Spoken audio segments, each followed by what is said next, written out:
Okay, good morning, or good afternoon. We are back, and about an hour and a half before the market closes. Trying to get my fruit snack open.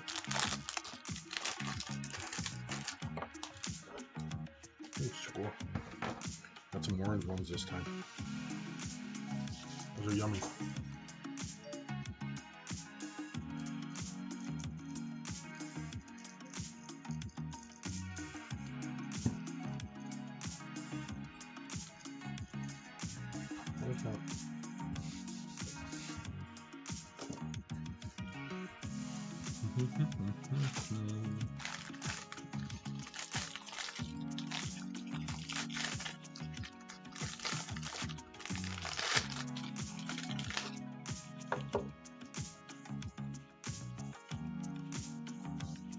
All right, what do we got going on?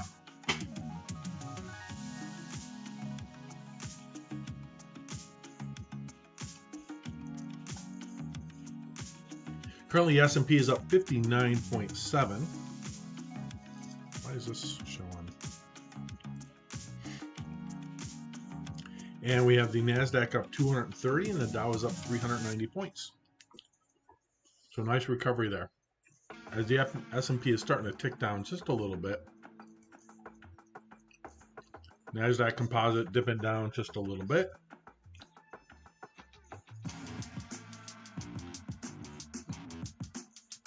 And same with the Dow, but you know, huge update today. Let's see here. In case you didn't hear, the Supreme Court came out and basically said that Google did not violate Oracle's use. When Google came out with their Android system, they included Java. They basically copied some 11,500 lines of code verbatim and put it into their Android system. And the way they were able to do that was that Java, the portion that they copied, was open source software.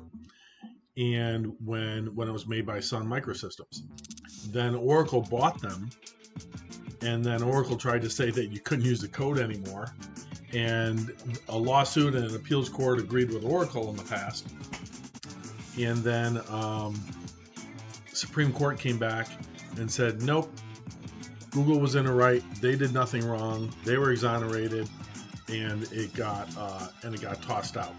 And so huge win for Google over Oracle, and in a copyright case. It was a claimed copyright of Java code, but that Java code was open source software.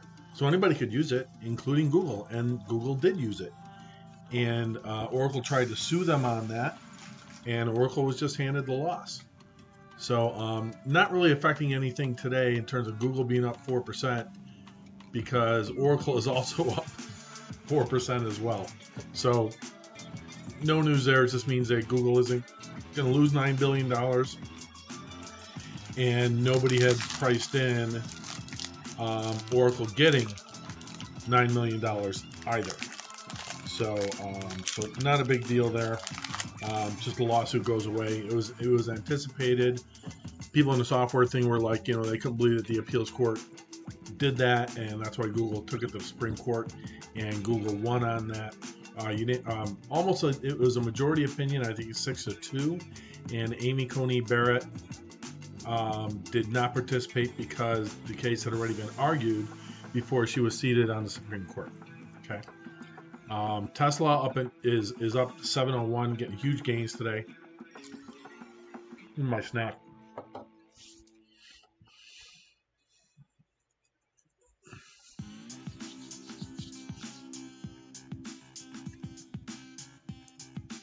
And of course, OPEC has decided to taper their cuts further. So that sent oil into a slide. Again, I got rid of my U.S. oil last month or so, and so glad I did. Again, I'll look to get back into it, but it's down to 48, or it's down to fit below $60 a barrel, back down to 58.76 on the light crude, and the Brent is currently at 62.24. And what that's done is that's caused US oil to slide back down to almost 40 bucks, 40.28. It got down to 39.52 earlier today. I'll tell you what else.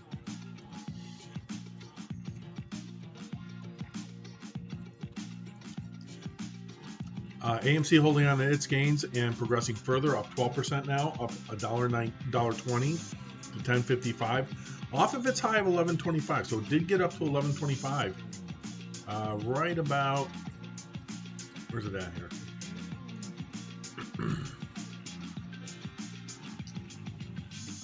Right about, not long after opening, about an hour and a half after opening, got up as high as 11.25.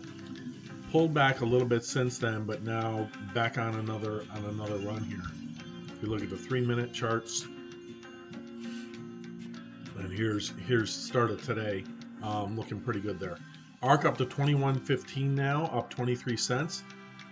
It's up about 1.15% today, so nice gainers, nice gain for them as well. And let's see.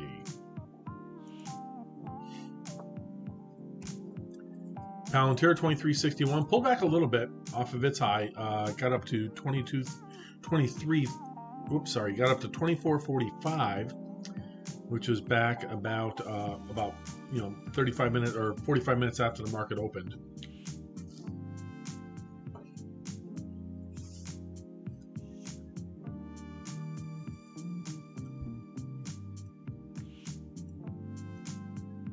Rocket up 4 cents, negligible. Apple up 307 to 126. All these things are, they're all knocking on these doors of 52-week highs. AMD turned positive. Boeing with a big run up to 258, but pulled back off of its high. It got up as high as 260.48. Yeah, 260.48 this morning. Then pulled back a little bit and now making a slight climb back. Caterpillar up $1.17. Again, nice rise off of the stimulus information. Ford, basically mooning, up another 4% today, along with GM. GM is up today too. GM is up a little bit more. So GM is up 5.2%, up $3 to 60.82. Its 52-week high is 62.24.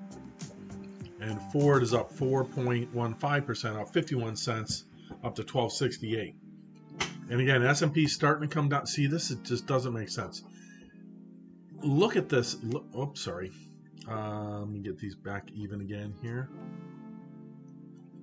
Look at this. This doesn't make sense. How can the VIX be going up and the S&P be going up, and then the S&P dips and the VIX, the volatility, goes down? This is just a backwards market, the way it's behaving. And I don't know if that's good or bad. It's obviously good from a tech standpoint. You look at the heat map, you've got just about everything up.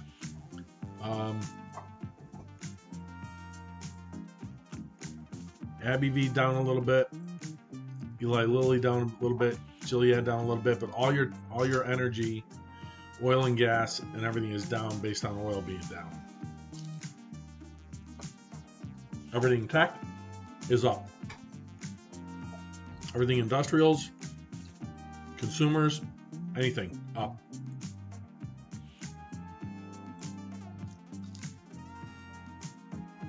Crazy day. All right, GameStop still down, but down a little bit less than what they were.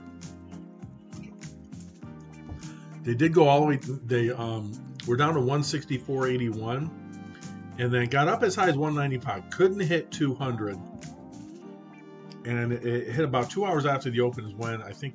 Let's see here. Yeah, it hit that 195 right at 8:30 or 11:30 Eastern.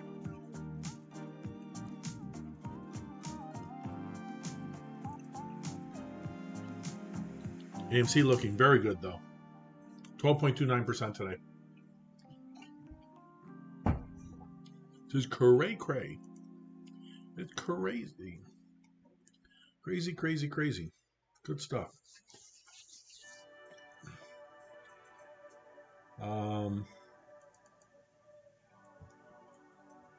U.S. Senate Republican leader Mitch McConnell lashed out at corporate America on Monday, warning CEOs to stay out of the debate over a new voting law in Georgia that has been criticized as restricting votes among minorities and the poor, and a sign of growing rift in a decades-old alliance between the Conservative Party and U.S. corporations. McConnell said, "My advice to corporate CEOs of America is to stay out of politics. Don't pick sides in these big fights." It's impossible for them to not pick sides because they being pressured by, let's just call for what it is, people that bait others to their narrative, whether false or true. And things like Coca-Cola and everybody else being forced to come out either in support or non-support of a particular thing. What are you trying to get? Oh, your bone. Her bone got under my chair. Here, go get it. Go get it. Good dog. All right. Major Georgia employers Coca-Cola and Delta Airlines have spoken out against the law, and Major League Baseball pulled the All-Star game out of the state over the law strengthening ID requirements for absentee ballots. Here's the thing I don't understand.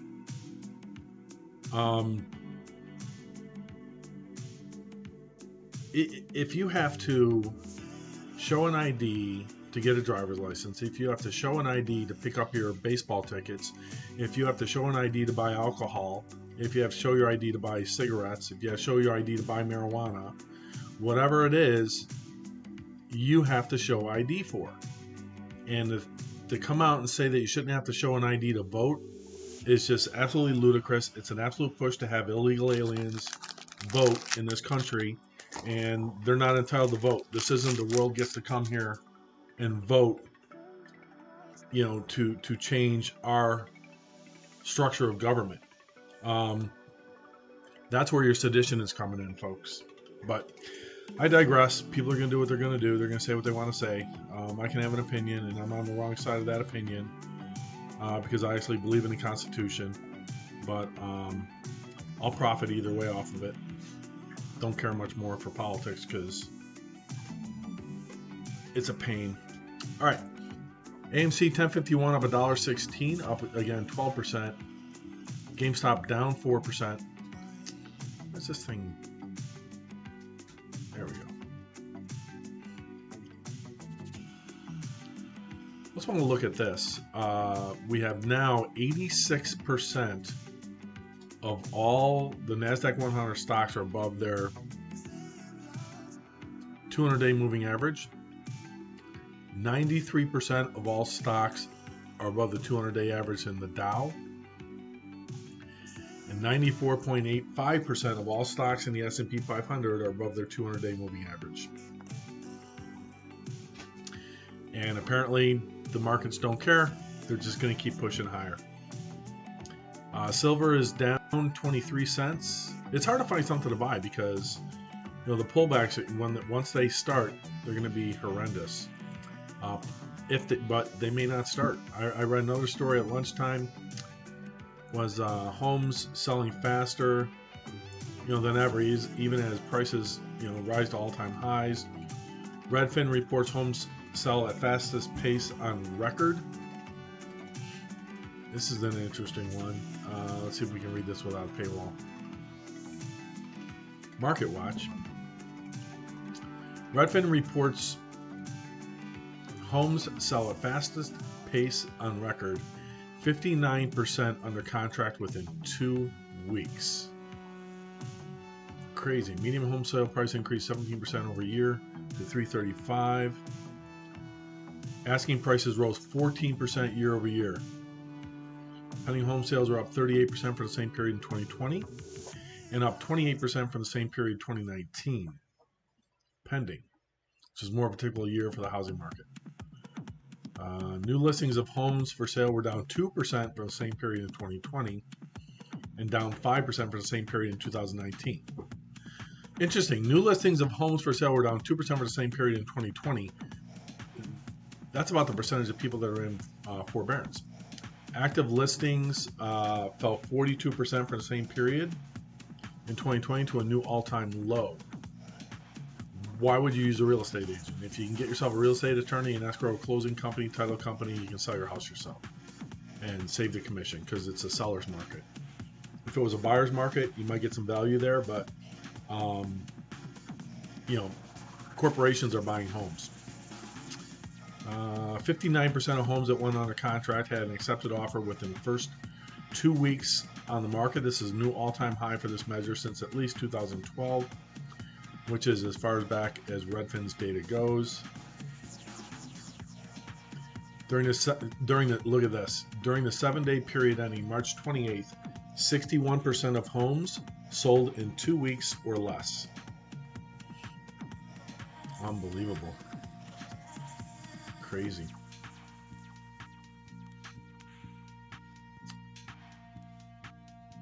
Some home buyers have reached their limit on bidding wars and soaring prices.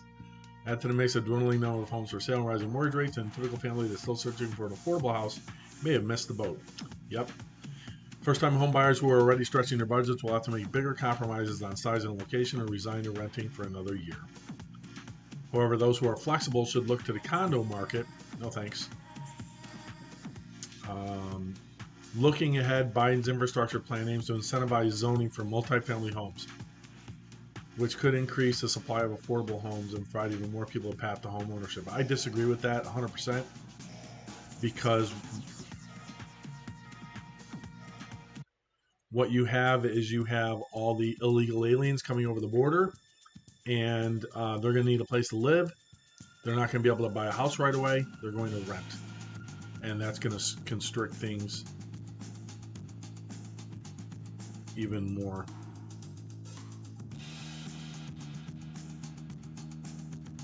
I'm not digging this music. Hold on. Go back to let's go happy stuff. There we go. All right.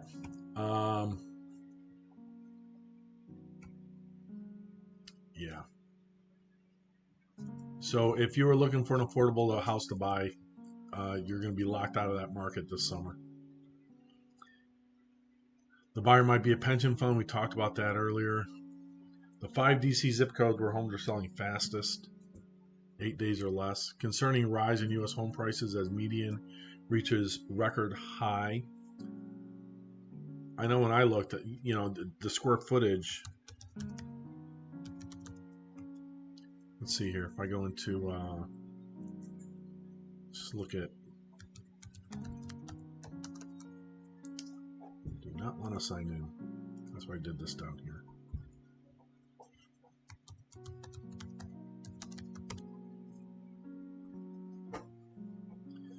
Okay, where I live, if I click on sold properties, I'm going to do some math here. I look for sold properties and I drop that box down to the last 14 days. And I've got a bunch, here's one right here.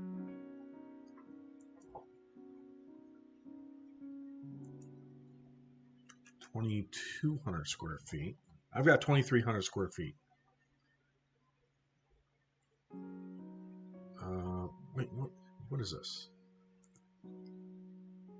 I wanted sold. There we go, sold.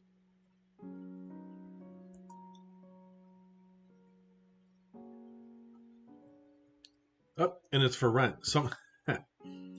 Somebody bought this house for $620 and immediately placed it for rent. Wow. Divided by 2,200, $281 a square foot. $281 a square foot. So immediately sold. The house immediately sold. Wasn't on the market for too long. And then here's one, 2,900 square feet. Sold for $736,000. 736 divided by 2910. That is $252 a square foot.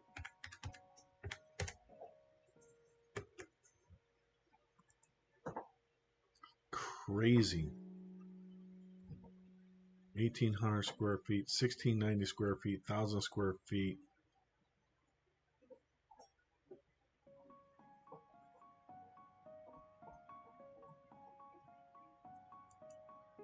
Is this the same house listed twice? No. Yep. Same house listed twice on here for some reason.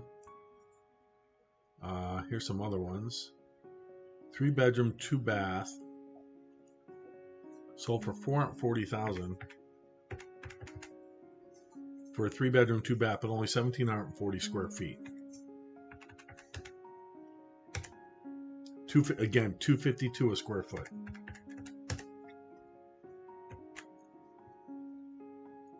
Unbelievable. Anyway, so if you want to look at that kind of stuff, you can. I was looking at that over lunch. Starting to get a little bit of red stuff here as the market comes down a little bit, just giving a little bit back this afternoon. So platinum is down $3. It's $12.05, still holding above 1,200. Palladium up to $25.65, again still holding that. Gold holding above 1,700 an ounce as well. Let's get back into SPX. Is now up only 56.3, but still well above 4,000, up to 40.76. It did hit 40.83 earlier. Again, backwards market. You have the 10-year treasury up, you have the 30-year treasury up, but the markets are going up too. The dollar is going down though, so that's pretty much the cause there. And then the Dow is up 367 right now. Look at SPX, and let's look at that on a 30-second chart. And it's just coming down just a little bit. VIX is going up just a little bit up at the bottom, 18.2 though. Crazy, crazy, crazy.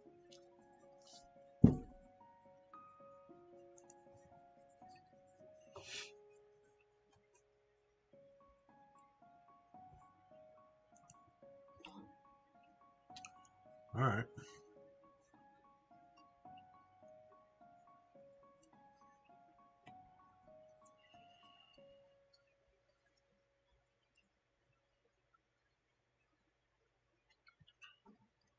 What? Where's your ball? Go get your ball. We'll give you a treat. Well, you heard treat now. Where's your ball at? Oh, there it is.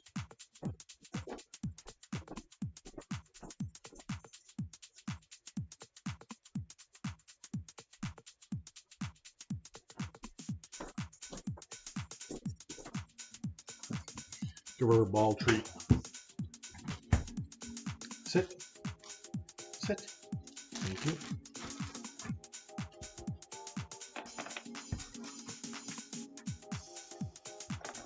What do you want? What do you want? What do you want? Tell me what you want. You want your ball? You want your ball? Shake. Shake out. I didn't say down. No. Shake. No, shake. Down. Up.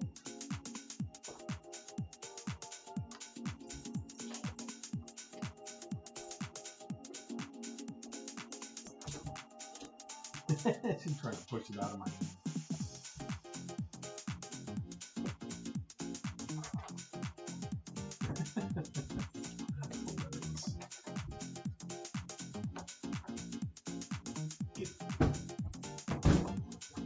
Alright, she'll have fun with that. Well, we have fun with an up market. Cha-ching! What's my arch doing? 116, hanging out.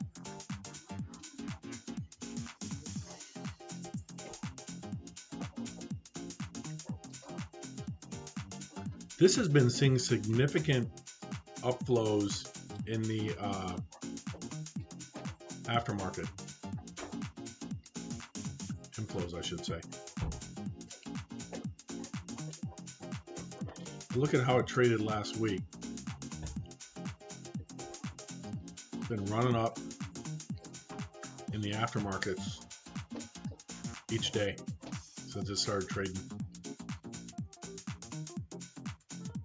Just found it interesting that it's seeing inflows after hours. You know, people are getting off work and saying, hey, I can still buy it. Maybe they're buying it then. Could be.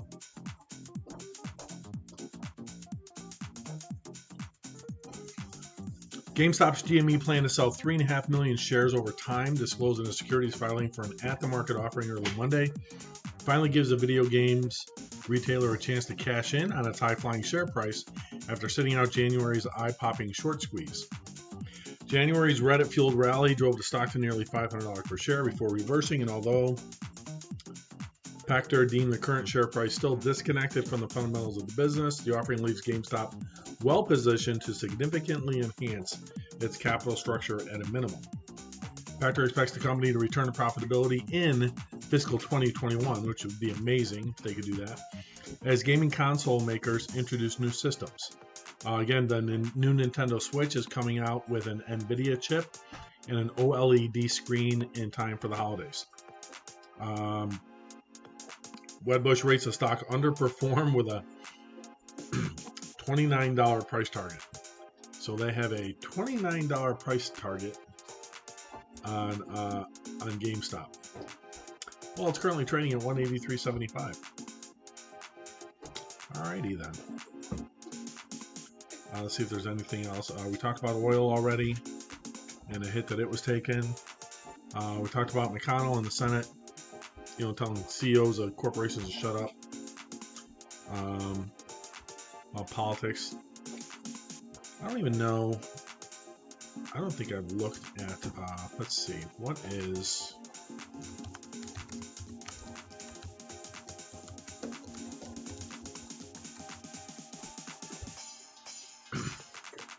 If there was no theft of votes in Georgia, why did they feel the need to change the law?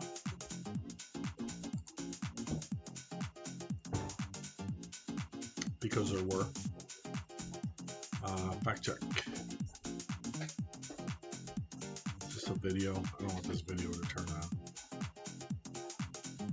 It is. Hold on a second. No pause switch.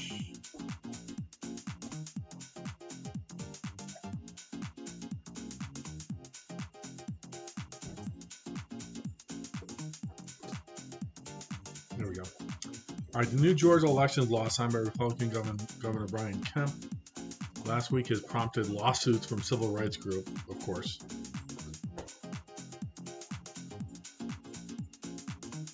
Increased state power over counties. The new law removes the Georgia Secretary of State as the chair of the state elections board. Why? Instead, the law lets the state legislature appoint a nonpartisan chair of the board. And under the new law, if the majority of the 5-member board decides that a county's elections official has been doing the job poorly, the board can suspend those officials. Okay. And replace them with one person the board has handpicked.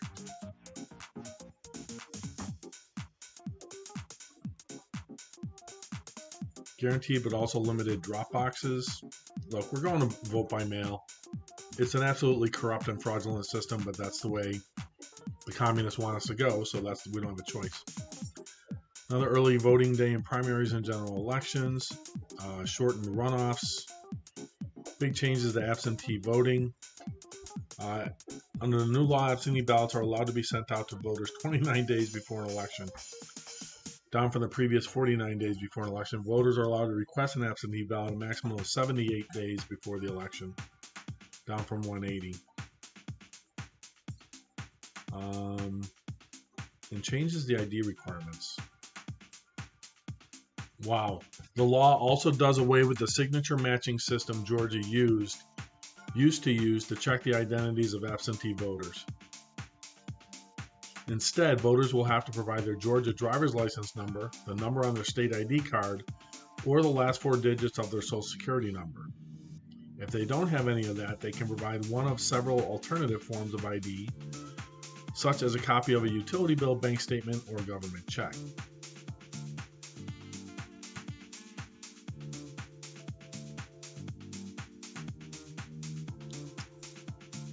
And it's a misdemeanor for any person to give or offer any money or gifts, including food or drink, to any voter within a polling place within 150 feet of the building, housing a polling place, or within 25 feet of any voter standing in line to vote at any polling place. Okay.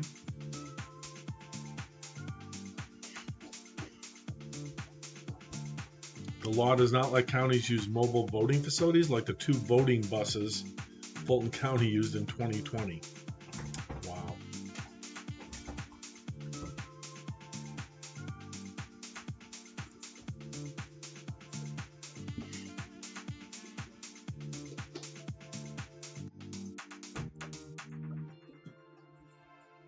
It doesn't matter what they pass. They're still going to find fraudulent ways to allow people that shouldn't be entitled to vote to vote.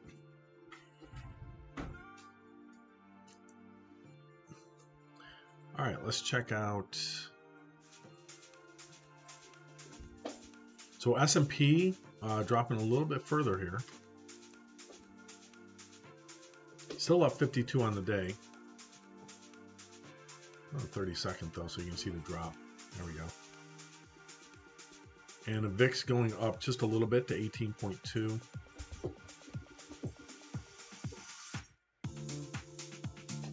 NASDAQ up 212 now. But pretty near its high. And the Dow still up 333. So this is perfectly normal, orderly market retracement here. You can't really say what it's going to go down to because of the huge run-up. You know, there's no support. The next valid area of support is at 40,143, or I'm sorry, at 4014 for the S&P. Next area of support for the NASDAQ composite is at 13,466, and for the Dow, the helicopter flying over, at 33,150. So 33,150 divided into 33,497. About a 1% pullback to support. So it's got a long way to go before these would even be considered to finding a new level of support. Now again, here's a bounce already off the Dow. Probably got one off the NASDAQ. No bounce on the NASDAQ yet. But the S&P may have turned a little bit of a doji there, but let's see. And the VIX on the S&P. Again, the U.S., the 10-year Treasury still up 1.716 and 2.36 on the 30-year.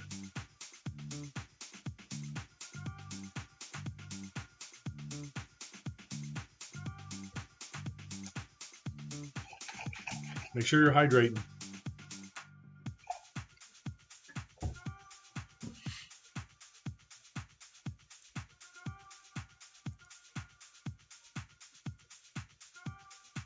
AMC giving a little bit back all day.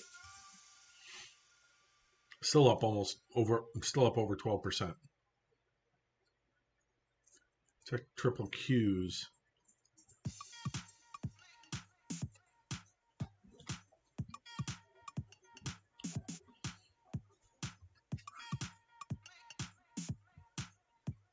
And I don't think anything came out. Let's see here.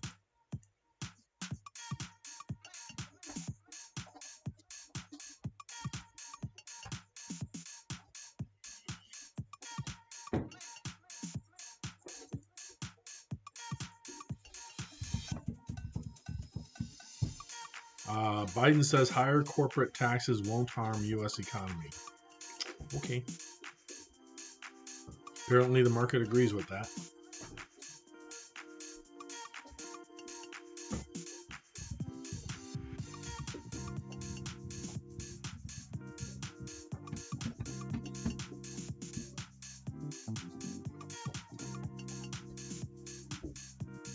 Crypto market cap soars to record 2 trillion. Bitcoin at 1.1 trillion. Over in Russia, Putin signs law that could keep him in Kremlin until 2036. And the Minneapolis police chief testifies against Chauvin in trial over Floyd's death.